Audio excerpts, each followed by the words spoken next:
we're basically just going to start taking the screws out of the tray.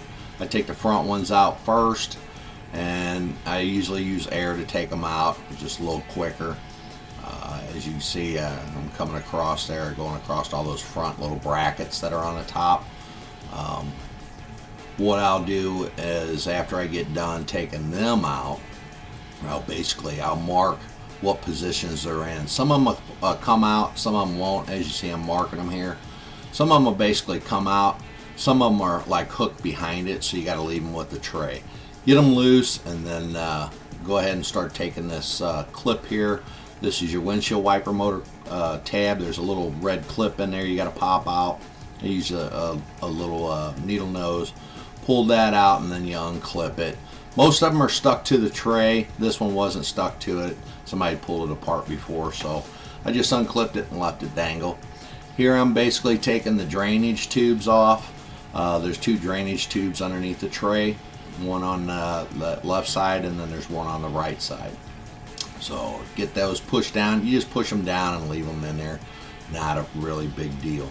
You'll see later here, I'll show you that I basically lube those up, and with a little bit of oil, or you can use Vaseline or anything, and they'll slip right back up when you push them back on. Taking them off might be a little bit difficult, but you can use a screwdriver, some big flathead, whatever you need to do to get them pushed down. But for the most part, you can get them with a fingernail. They're both on both sides there.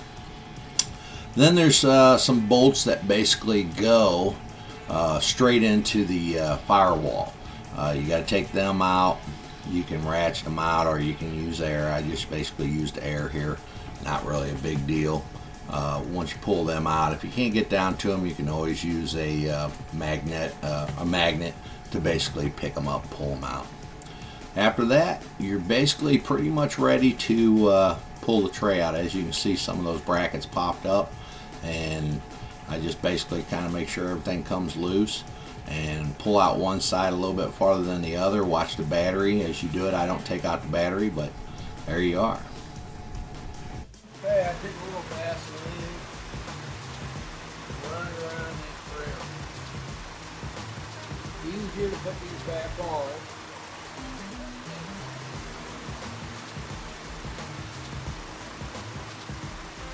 There you go. That's a little Vaseline, never hurt nobody.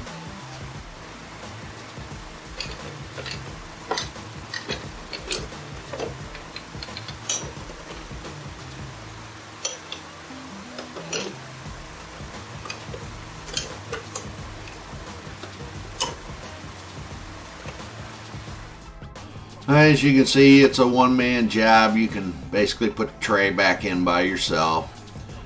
Just start putting the bolts back in it, screwing them in. I use air.